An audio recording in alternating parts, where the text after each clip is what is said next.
Hello, and welcome to the North Coast Journal Preview. This is a show where we take a look at what's coming to this week's edition of the North Coast Journal. I'm your host, Tanya Schrum, and we are joined by North Coast Journal's news editor, Thad Greenson, and arts and features editor, Jennifer Fumiko Cahill. Welcome to you both on this glorious, glorious week. Funny you should say glorious. Glorious. And it is a glorious cover that Jennifer is bringing us this week. I know. Can we just talk about bouncing for glory for a second? This week we have a cover, like a photo cover, a photo essay by Alexander Anderson, who attended, God love him, all 3 days of the Kinetic race in the splash and crash zones to get up close and personal photos of all the different racers and their rides and the mayhem. No flippers this year. And the photos are magnificent. If you missed out on this week's journal, you are truly missing out. He was great. When I talked to him on the phone, I was like, so have you been to like Kinetic before? He's like, yeah. I was like, okay, so you've got like sunblock and bug spray. And he's like, oh yeah, I'm ready. So he was good to go. I was like, hydrate, call me if you need anything. Call me if you're stuck on the road somewhere. I need a straight apiary outfit one of these years for the dunes. Actually, that would be great. It really make it festive, make it decorative, but I don't hate it. I want us to bring back veils. I've spoken. I don't want to do my makeup every day. Style veil. I'm absolutely down. So on the cover is Bouncing for Glory. We see this guy every year, and he's like looking like somewhere between Santa and a garden gnome, and he's not pedaling technically, he's bouncing all the way through the whole course. Every year that I've seen from the past 10 years, I'm sure he's been doing it longer. Bless him. And this year he's like rainbow charged, braided beard, just out here bouncing for glory. And there were some great, wonderful contraptions, among them the grand champion, the slice of humble pie, which was a giant steampunk looking bowl that was the grand champion. Good for them. Attention hog. The attention hog would be the goth ham hog. That ham-tastic racer that goes every year. And before it was like an Elvis ham. And then I can't remember, it's been different kinds of hams. This year it was goth ham. And so it was like goth, but also sort of Batman-y. It was excellent. Anyway, Dwayne Flatmo, everybody lost their minds because he showed up in the Tin Pan Dragon. I do want to say that these were some of my favorite punny names in years. I was very impressed with the punny names. Tanya, you had a favorite. I did. And I bet you can guess which one it was. Was it Earth, Wind, and Shire? You absolutely nailed it. The crew, the float, it was chef's kiss. Absolutely. I mean, listen, I saw some of those hobbits walking down the road in Manila, and a friend of mine invited me to her house where they raced by. And so we all sat on the lawn cheering. And I saw some of those hobbits just walking around, and I was like, they just like stayed in their capes. And I was like, this is so great. Like they really chose they don't have like a giant paper mache head. They nailed it. And it was, if you missed it, go online or look in the paper and you will see it. It is basically the little Hobbit house on wheels. But not only was it the Hobbit house on wheels with attending hobbits and whatnot following along, but they were also chased pursued, as it were, by the Nazgul. There was a bunch of people on like a secondary contraption, all in black, looking menacing and hot on the heels of our Hobbit racers. It was amazing. Chef's kiss. The pageantry. It was amazing. Not that any year is dull. But this was definitely a special year. Was the giant lizard titled Ken Beetleman's Reptile Dysfunction low-hanging fruit? Perhaps. But we're here for it. And that dragging tail was a statement. Another one that I didn't get, like when it was you're watching them go by and you're like, what is it? What am I supposed to figure out about this? Oh, it's a snowball in hell. Or, oh, it's and this one is coming by and it looks like a crazy apocalyptic contraption with like giant exhaust tubes shooting flames. And it's got these like little flags made out of what looks like leftover flannel shirts torn up. I did not notice that there was in fact a bagpiper in tow, or else I might have figured out that it was Plaid Max. So good. I just love it to death. Just in time for the new movie to come out. I know. Totally topical. I know. But once again, we've got photos of the water crossing. And if you go online to northcoastjournal.com, you'll see all of Alexander's photos. Pee-wee Hermit Crab's Big Adventure is one of the water images in the paper. Bless him. I think the humble dragon by the bridge is just like, I would put that on my wall. That picture is beautiful. It's out there all alone on the water going under the bridge. And I was teasing our production manager, Holly. I was like, we should just call it the loneliness of the long distance runner. It's just all alone. But Grateful Squid was back. The Beaver Fever, which had a giant dam on top of it. It was just a really great showing. And of course, all kinds of wackiness happened, impromptu or perhaps planned dance breakouts, the usual Kinetic madness. And we have a new Kinetic rutabaga queen. Perhaps you recognize her from the pages of our very paper. Olivia Gambino showed up and showed out. She does a lot of burlesque and just over-the-top costuming. I once met her for coffee, and she was covered head to toe in white fur. It was 2:30 in the afternoon. I was going to say, I don't know if it's ever that cold in Humboldt County, but I appreciate that level of commitment to your style.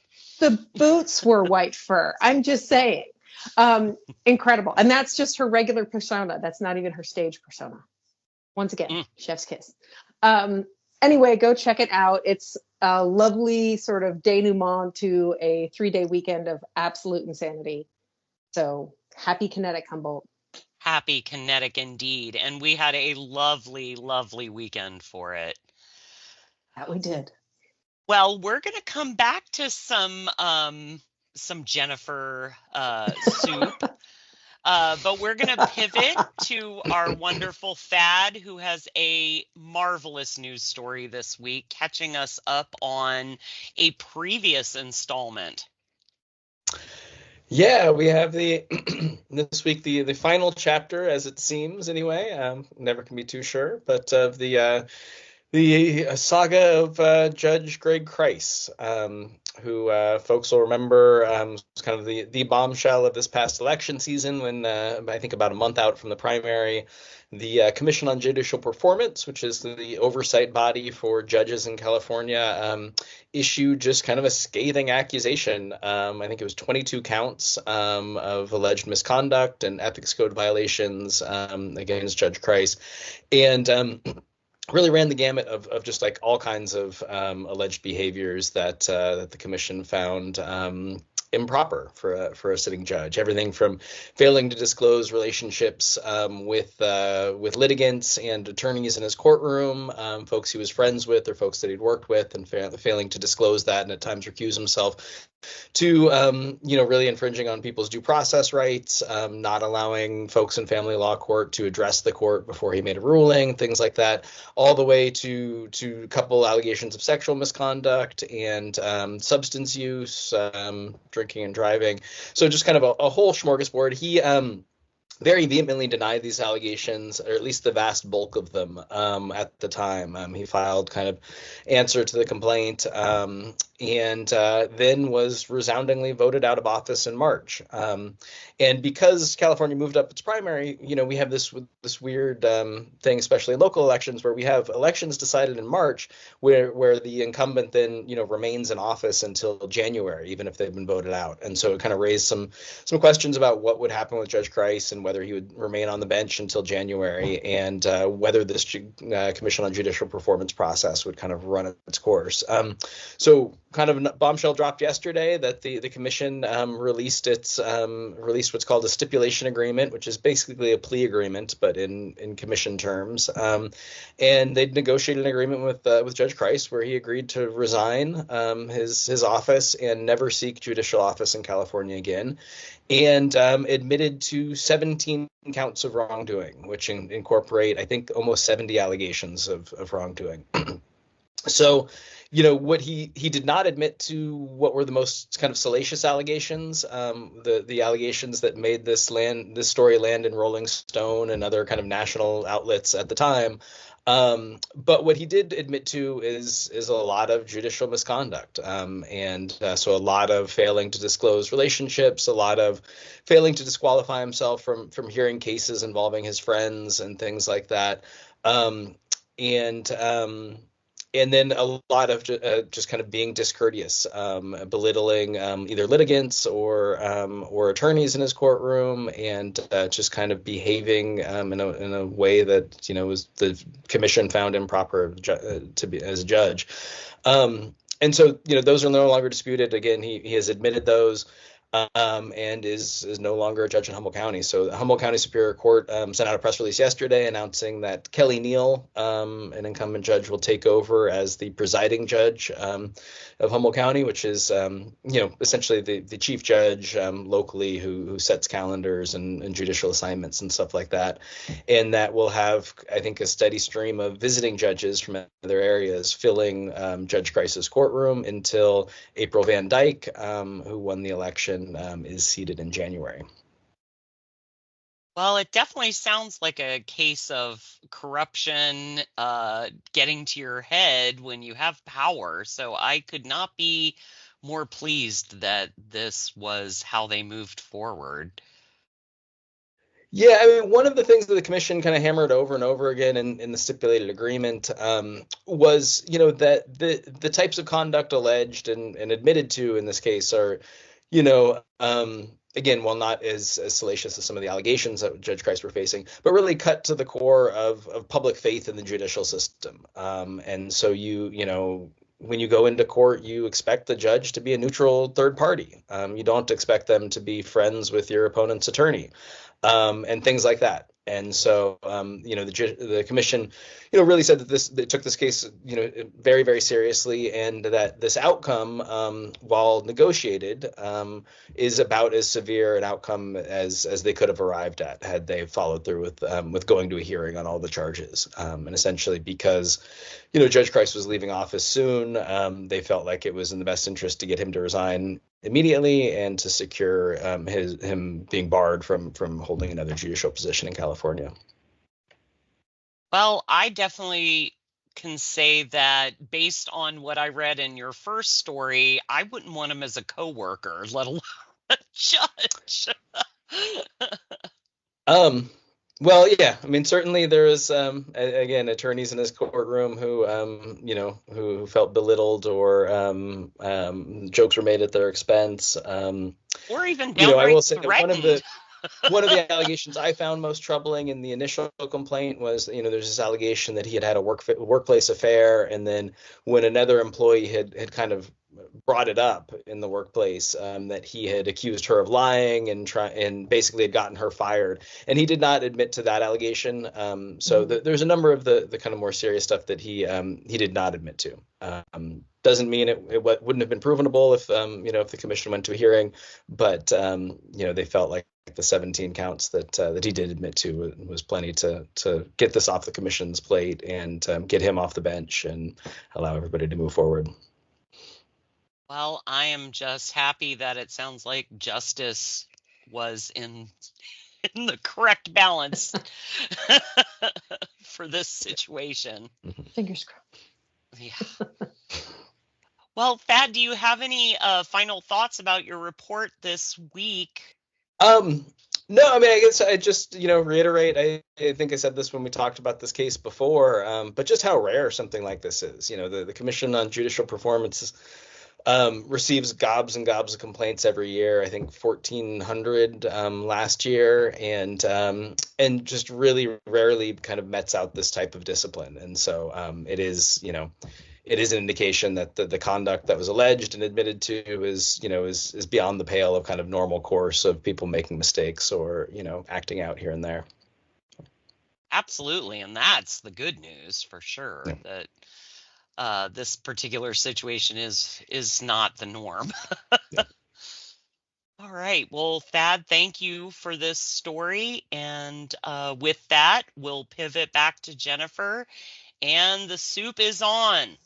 The soup is on. But first, I want to get something sort of sad out of the way. We've talked before about the way that restaurants are part of the character of a place in a way that, of course, every business contributes to the character of a place, but restaurants really have that social element and that kind of soul element of being the places where we have our celebrations, where we drown our sorrows, and if you had told me 10 years ago that Everett's was going to be the last bar standing on Tavern Row on the Arcata Plaza, I would not have taken that bet. But I don't know. It's like all the other bars have been sucked into that black hole seat in the front corner of the booth on the left at Everett's. But I will say the loss of the Alibi, which appears to be closed for good, but I haven't gotten confirmation from the owners, or the owner, I should say. We have confirmation from employees and other people that it was closing. And it, had its last big weekend during Kinetic and with all people going down there and having their last toast, etc. But it really is a local institution and part of the character of Arcata, right? That you have this weird bifurcated bar that's like the new side and the old side, and everybody's just sort of got their own loyal adherence to one side or the other. You can kind of tell somebody, like the character of a person, by which side of the Alibi they go to. But at the same time, we also, and you'll see also, Colin has a lot of big feelings about that because he is, a longtime Alibi patron. And he has some in his set list talking about kind of the loss of that and his sympathy for the folks who worked there for so long. But at the same time, Jaffe's up and closed. Jaffe's has been there for 25 years. And I went on the last day that they were serving soup, and the line was down to Northtown Coffee before opening. And I spoke to a pair of women who they brought their dog with them, and they were full Arcata ladies in tie-dye head to toe. And they were just like, we've been coming here for 25 years. And they were really heartbroken.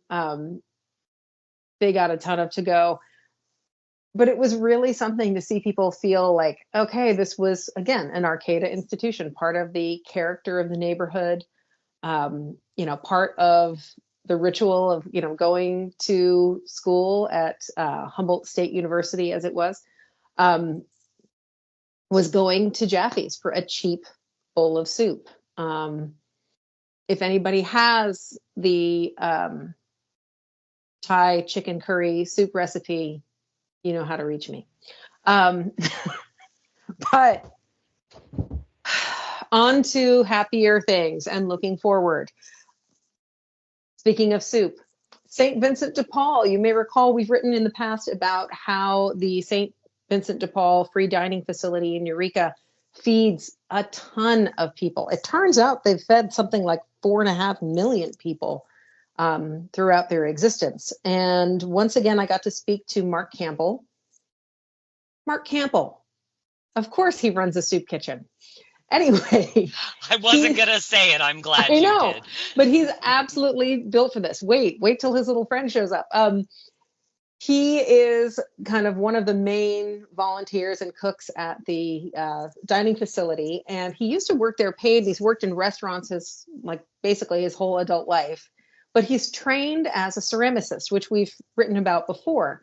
So, of course, the Empty Bowls fundraiser that other organizations have used across the country is the perfect fundraiser for him. It's basically a feeding people in need fundraiser that involves selling handmade bowls, which he makes, and homemade soups, which he also makes, from restaurants around town, which he's very good at cajoling into taking part. So he's got something like 15, 20 restaurants on the hook. It was a growing list when last we were speaking. You're going to see stuff from like Humboldt Bay Bistro, 511. You're going to see things from Manzanilla Kitchen. You know, that's going to be good. Ramon's is going to be contributing. Cap's Food Truck. They make soup. Yes, they do. There's going to be food from the casino. I don't know what part of Blue Lake Casino. Murphy's Market, Big Blue Cafe, Diver Bar and Grill. They make a very nice tomato bisque, by the way. I'm hoping it'll be there. Nunu's Truck, Green Lily, Vista Del Mar, Szechuan Garden. Tell me more, Szechuan Garden. What will you be bringing? It's very exciting. And it's like, what is it? $25 a person, and then like 40 for a pair, 45 for a family. It's a deal. You go and there's like going to be 14 soups out at a time, and there will be handcrafted bowls for sale on the side. They have like a silent auction for bowls. And the cool thing is that, number one, he got a ton of people to donate bowls. Potters, I mean this in the best possible way. Potters are freaks. They just keep making bowls. They just keep cranking them out. Is clay free? No, it's not. Also, using a kiln costs, but they are productive, prolific people. This one woman who doesn't even live in Humboldt sent 50 bowls. What's her name? Potter. Of course it is. We got Campbell and Potter at a soup and pottery sale. So all these people are contributing to this great thing, including, you may recall, Kate B. Kate B., Humboldt's best craft artist. Oh, Mark Campbell has also won that title. They actually collaborated. There were about a dozen bowls that he made that he hadn't gotten glazed. And, you know, Cal Poly Humboldt was shut down, so those kilns were not available. Fire Arts Center helped and took on a lot of firing to make up for that gap. But then Kate B was like, sure. After he reached out, she was like, sure, I'll paint your bowls. So we've got this cool collaborative dozen bowls that are made by these two really, you know, wonderful local artists that are kind of a big deal. St. Vincent de Paul takes something like $250,000 to run. And it serves people who need food, and they don't ask. They don't have any kind of like qualifications. If you're hungry, you can go in there and you can eat. You can get some bread and things to go. It is just pure help for people. And it's lovely. And the folks that volunteer there, including now Mark has a new partner in crime there, and it's May Sirarochan. I'm not sure if I'm saying her name right, but she's going to be in town. She was in Thailand, and I didn't get to speak to her for this, but she's also going to be contributing to the soups. You're going to want to try what she makes. But it's just a lovely thing that we have here, and I'm for it. And that is also along with the alibi, along with Jaffe's. That's also the character of Humboldt. People who make stuff, people who make food, and people who help each other. Thanks, Jennifer. That is the perfect summation. And I want everybody to go out, get a bowl, get some soup, and contribute. That wraps up our time for this week, our glorious, glorious week. The current edition of the North Coast Journal is available on newsstands now. Pick up your copy today, read it cover to cover, take in those glorious photographs, and you can also find it online at northcoastjournal.com. I am Tanya Schrum. Thanks for being with us and staying informed and glorious in our North Coast community.